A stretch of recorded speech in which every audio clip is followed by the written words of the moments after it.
നമസ്കാരം. ഞാൻ തൊട്ടു മുമ്പുള്ള വീഡിയോയിൽ വിവാഹവും ദാമ്പത്യ ജീവിതത്തിൽ ഭാര്യ ഭർത്താവ് പാലിക്കേണ്ട ചില കാര്യങ്ങൾ അതിൻ്റെ ജസ്റ്റ് ഒന്ന് പറഞ്ഞു തുടങ്ങിയായിരുന്നു. പക്ഷെ പലർക്കും അതങ്ങോട്ട് പൂർണ്ണമായിട്ട് ക്ലിയർ ആയിട്ടില്ല. പല തെറ്റിദ്ധാരണകളും അതിൽ വന്നിട്ടുണ്ട്.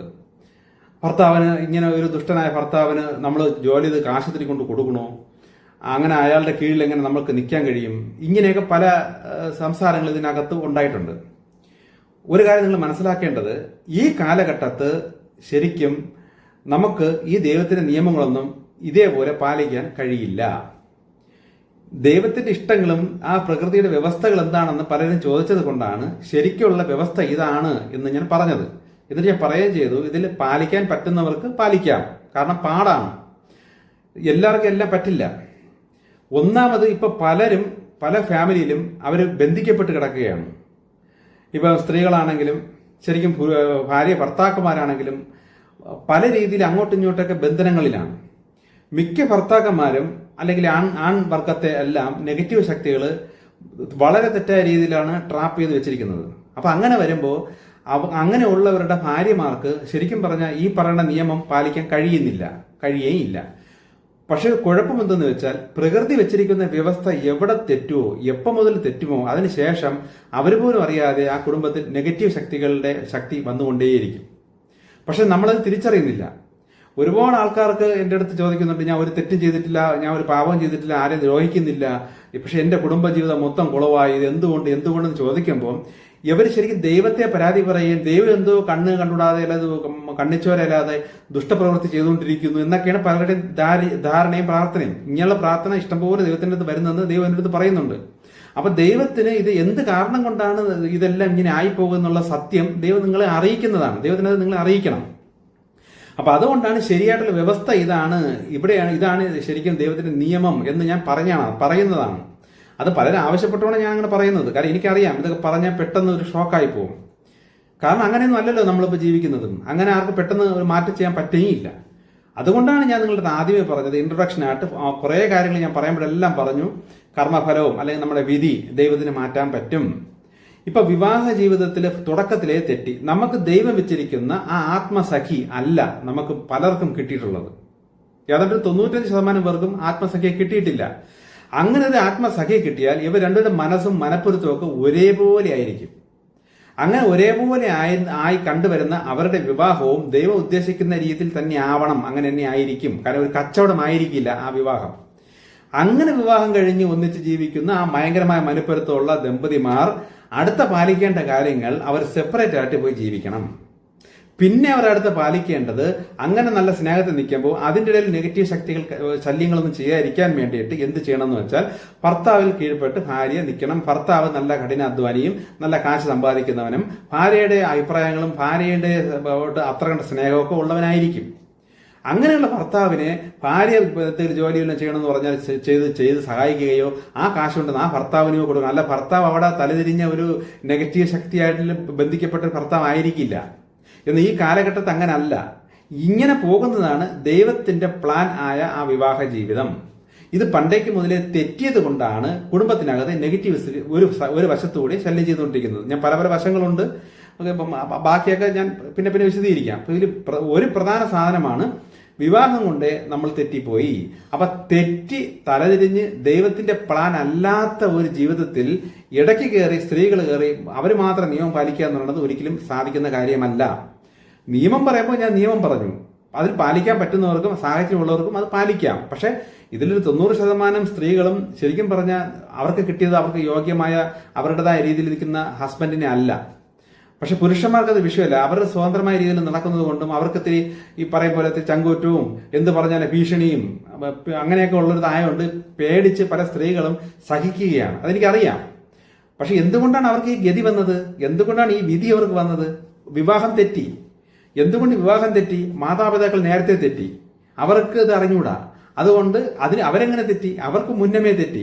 പക്ഷെ ഈ ആത്മീയ ഗുരുക്കന്മാരും നമ്മുടെ ഈ ഇപ്പോൾ നിൽക്കുന്ന മതത്തിലുള്ള ഈ പുരോഹിതന്മാരെ കൊണ്ടല്ലോ, അവരിതൊക്കെ പണ്ടേ ശരിക്കും അവരിൽ വിശ്വസിച്ചിരിക്കുന്ന ആൾക്കാരെ ഇതൊക്കെ നേരെ വഴിക്ക് പഠിപ്പിച്ച് കൊണ്ടുവരേണ്ടതായിരുന്നു. പക്ഷെ അവരത് ചെയ്തില്ല. അതുകൊണ്ടാണ് ഇത്രയും പെരുകി ഒരുപാട് പേരുടെ കരച്ചിലും വിഷമങ്ങളും ദൈവത്തിലോട്ട് എത്തിയത് കൊണ്ടാണ് ദൈവം എന്നെ പോലെയുള്ള സാധാരണക്കാരെ വിളിച്ചിറക്കി ഈ കാര്യങ്ങളെല്ലാം ഇപ്പൊ ജനങ്ങളോട് അറിയിക്കുന്നത്.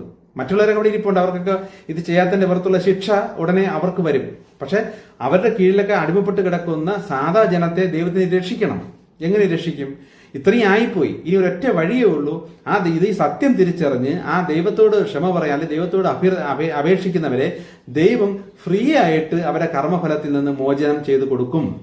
അവർ ചെയ്തു കൂട്ടിയ ആ പ്രവൃത്തി അല്ലെ തെറ്റായി പോയ അതിൽ നിന്ന് ഇപ്പോൾ അനുഭവിച്ചുകൊണ്ടിരിക്കുന്ന വിധിയെ ദൈവം മാറ്റിത്തരും. അങ്ങനെ ദൈവം സാധാ ജനങ്ങളെ രക്ഷിക്കാൻ പോകുന്നു. ഇതാണ് ഞാൻ നിങ്ങളെ അറിയിക്കുന്നത്. പക്ഷെ എന്തുകൊണ്ടാണ് നമുക്ക് ഈ കഷ്ടം വന്നതെന്നും എവിടെയൊക്കെയാണ് നമ്മൾ തെറ്റിക്കിടക്കുന്നതെന്ന് നമ്മൾ തിരിച്ചറിഞ്ഞാലല്ലേ ദൈവത്തോട് ആ കാര്യം പറഞ്ഞ് പ്രാർത്ഥിക്കാൻ പറ്റുള്ളൂ. അപ്പം പാലിക്കാൻ പറ്റുന്നവർ പാലിക്കാൻ പറ്റണം. അല്ലാതെ അത് ദൈവം നോക്കും. നിങ്ങൾക്ക് സാഹചര്യം ഉണ്ടായിട്ടും മനഃപൂർവ്വം ഇത് മതിയെന്നും പറഞ്ഞ് നിൽക്കുന്നതാണോ, അതോ നമ്മൾ ശരിക്കും ആ കുടുംബത്തിൽ കുരുങ്ങിപ്പോയിട്ട് ഒന്നും പാലിക്കാൻ പറ്റാതെ ഒരു ബുദ്ധിയോ ശക്തിയോ ഒന്നും പ്രയോഗിച്ചിട്ട് ഫലമില്ലാത്ത രീതിയിൽ അറസ്റ്റായി നിൽക്കുകയാണോ ഒക്കെ ദൈവത്തിനറിയാം.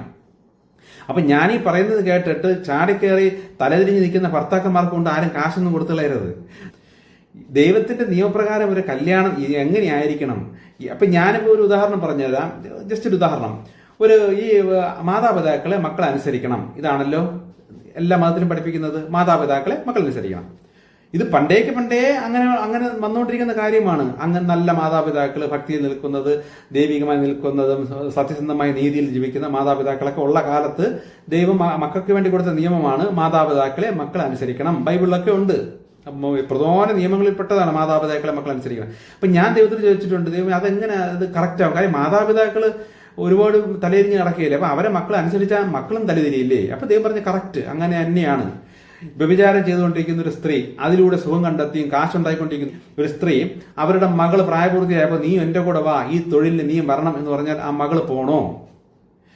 ഒരു കള്ളൻ സകല അമ്പലങ്ങളിലും പള്ളിയിലും മോഷണവും നടത്തി പിടിച്ചുപറി നടക്കുന്ന ഒരു കള്ളൻ അവന്റെ മോൻ പ്രായപൂർത്തിയായി വരുമ്പോൾ നീ എന്റെ കൂടെ മോഷ്ടിക്കാൻ വാ, നീ അച്ഛൻ അനുസരിക്കണം എന്ന് പറഞ്ഞാൽ അവൻ അനുസരിക്കണോ? നിങ്ങളോടുള്ള ചോദ്യമാണ്. അനുസരിക്കണ്ട. അപ്പൊ അവിടെ അവർ മാതാപിതാക്കളെ ധിക്കരിക്കുകയല്ലേ? അനുസരിക്കുന്നില്ലല്ലോ. പക്ഷെ എങ്ങനെയുള്ള മാതാപിതാക്കളാണെന്ന് ആദ്യം നോക്കണം.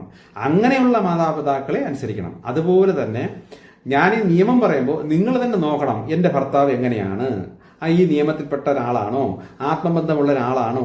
അങ്ങനെയുള്ള ഭർത്താക്കന്മാരാണെങ്കിൽ നിങ്ങൾ ഈ നിയമം അനുസരിക്കണം. പക്ഷെ നിങ്ങളുടെ സാഹചര്യവും നിങ്ങളുടെ ഭർത്താക്കന്മാർ അല്ലെങ്കിൽ നിങ്ങളുടെ ഭാര്യമാർ എങ്ങനെയൊക്കെയാണെന്ന് അവരവർക്കേ അറിയാവൂ.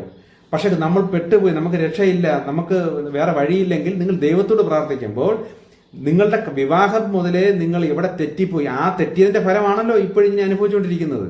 അപ്പൊ ഇതിങ്ങനെ തുടർന്ന് പോയാൽ മരണം വരുന്നത് ഇങ്ങനെ വരും. അല്ലെങ്കിൽ ഭർത്താവ് ആദ്യം മരിക്കണം, ഇത് നമ്മൾ ആദ്യം മരിക്കണം. മരണം വരെ ഇത് അനുഭവിച്ചുകൊണ്ടേയിരിക്കണം. അതാണ് വിധി. പക്ഷെ ഞാൻ ഈ പറയുന്ന സത്യം തിരിച്ചറിയുന്ന വ്യക്തികൾ ദൈവത്തോട് പ്രാർത്ഥിച്ചാൽ എന്റെ ദൈവത്തിന്, അതായത് സൃഷ്ടാവായ ദൈവത്തിന് നിങ്ങളുടെ വിധി മാറ്റിത്തരാനുള്ള അധികാരമുണ്ട്.